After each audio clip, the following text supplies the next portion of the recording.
Swami Vivekananda was a great Hindu monk who is considered to be the awakener of modern India. He was also one of the first messengers from India to travel extensively in the West and showcase India's spiritual treasures to the Western society. He was a gigantic personality who was well established in perfect celibacy throughout his life. One of his Western disciples, Mary C. Funke, has noted the following incident in her memories of Swami Vivekananda. Quote, "One evening when it was raining and we were all sitting in the living room, the Swami was talking about pure womanhood and told us the story of Sita. How he can tell a story? You see it and all the characters become real. I found myself wondering just how some of the beautiful society queens of the West would appear to him, especially those versed in the art of allurement. And before I took time to think, out popped the question, and immediately I was covered with confusion.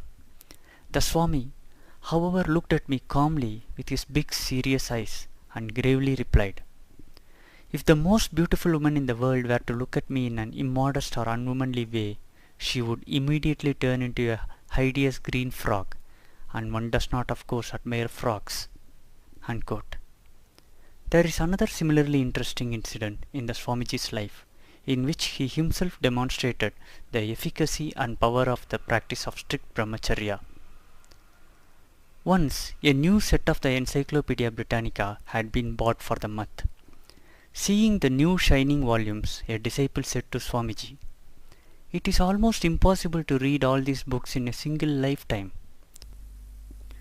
The disciple was unaware that Swamiji had already finished 10 volumes and had begun the 11th.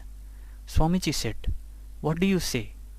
Ask me anything you like from these 10 volumes, and I will answer you all." The disciple asked in wonder, "Have you read all these books?" Swamiji asked, "Why should I ask you to question me otherwise?" Being examined, Swamiji not only reproduced the sense, but at places the very language of the difficult topics selected from each volume. The disciple was astonished, put aside the books, saying, "This is not within human power." Swamiji said, "Simply by the observance of strict brahmacharya, all learning can be mastered in a very short time. One has an unfailing memory of what one hears or knows but once. It is owing to this want of continence that everything is on the brink of ruin in our country." In his book Raja Yoga, Swamiji also says, quote, "One man may speak beautiful language and beautiful thoughts, but they do not impress people. Another man speaks neither beautiful language nor beautiful thoughts, yet his words charm. Every movement of his is powerful. That is the power of Ojas. It is only the chaste man or woman who can make the Ojas rise and store it in the brain. That is why chastity has always been considered the highest virtue."